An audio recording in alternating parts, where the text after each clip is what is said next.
Кайраlı күн достор, жалғастыра берейік. Біздер алдыңғы сабақта бірінші нұсқаның үшінші сұрағын талдаған болатынбыз. Қазір бірінші нұсқаның төртінші сұрағына келейік, тоқталайық.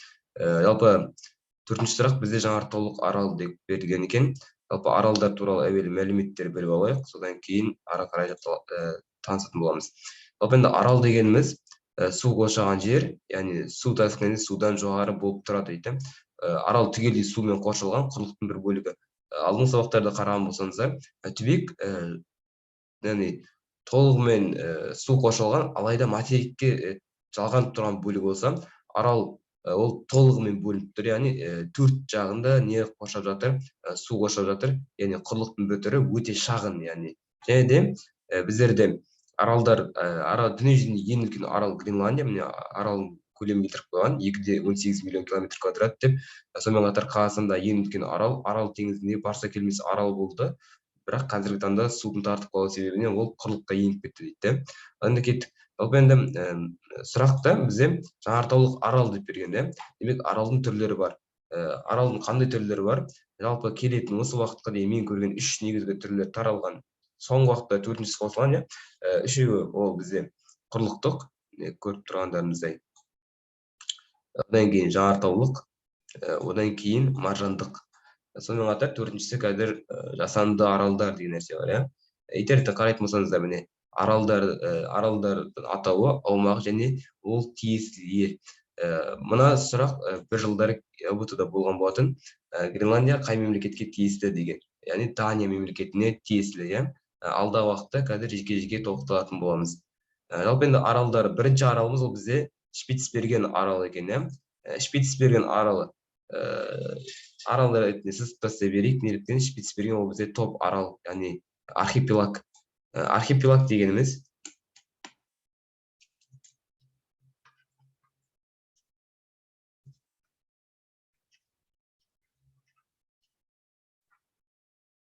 архипелаг немесе топ арал, бірнеше аралдардың жиналуы.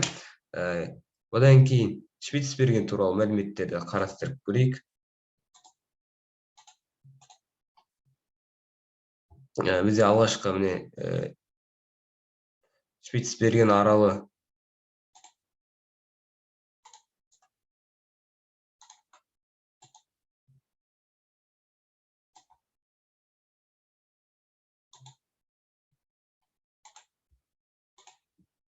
Шпицберген аралы міне мына жерде көріп тұрғандарыңыздай Гренланд теңізінің солтүстік шығысында, Баренц теңізінің солтүстік батысында, көріп тұрғандарыңыздай, яғни бірнеше аралдардың жиынтығы. Одан кейін бізде жалпы ол туралы мәліметтерді қарастырып көрейік. Жалпы Шпицберген аралы ол бізде солтүстік мұз мұхитта, яғни ол көрсеткендей батысындағы арал. Сонымен қатар ауданы 62 мың километр квадрат дейді. Бұл жердегі ең ірі аралы, яғни ең ірі аралы батыс Шпицберген аралы. Міне қараңыздар, ірі аралдар демек бірнеше аралдардан тұрған. Батыс Шпицберген, солтүстік шығыс жер, Эдж, Баренц секілді аралдар бар. Бізде екінші жауап Мадагаскар деп тұрды. Мадагаскар ол бізде жауапты сызып бересіздер. Неге? Ол себебі құрлықтық, яғни Африкадан бөлініп шыққан арал ретінде қарастырылады. Неліктен? Плиталар жыл сайын 2,5 сантиметр немесе 1,6 сантиметр қозғалып отырады. Енді Мадагаскар көлем жағынан жер бетінде ең үлкен аралдардың ішінде төртіншісі. Сонымен қатар Үнді мұхитында орналасқан, Африканың шығысында және де Мозамбик бұғазымен бөлінген дейді. Кеттік қарастырып көрейік. Міне Мадагаскар аралы міне тұр. Міне шынымен де Африкада Мозамбик бұғаз арқылы бөлген екен. Демек осы кезде бұғаз деген не туралы түсінікті де айтып кетейік. Бұғаз дегеніміз екі құрлықтың арасын бөлуші су, яғни мұхит, дүниежүзілік судың бөлігі. Қарайтын болсаңыздар, Мадагаскар шынымен де Африкадан бөлінгені көрініп тұр, яғни бұл құрлықтық арал ретінде қарастырғаннан кейін жауаптан тоже не істейсіздер, сызып тастай бересіздер. Үшінші жауап Исландия. Исландия арал туралы мәліметтері қарастырып көрейік.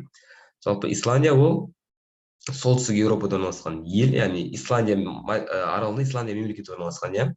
Гренландия аралының шығысында Норвегия мен Норвег теңізінің батысында жайғасқан. Астанасы Рейкьявик, яғни мемлекеттің астанасы Рейкьявик. Жалпы енді суреттерден қарайтын болсаңыздар, міне мына жерде жаңартаудың атқылау процесін көресіздер, немесе көп жері таулардан тұрады екен да. Демек, жанартау болды ма, ол жерден пайда болуына жанартау тікелей әсер етті деген сөз. Демек, жауап ретінде бізде дұрыс жауап Исландия жауабы келеді екен. Сонымен қатар, не үшін Исландия? Негізі Исландия, егер де қарайтын болсаңыздар, Исландия, Айсланд деген сөзден мағына береді.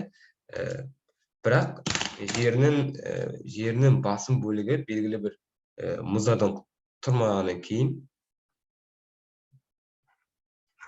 және оның жанында орналасқан Гренландия, Гренланд деген сөз. Яғни айс деген сөзден мұз, грин деген жасыл, ленд деген жер, яғни мұзды жер, жасыл жер деп айтқан. Бірақ картада қарайтын болсаңыздар, салыстырмалы тұрғыда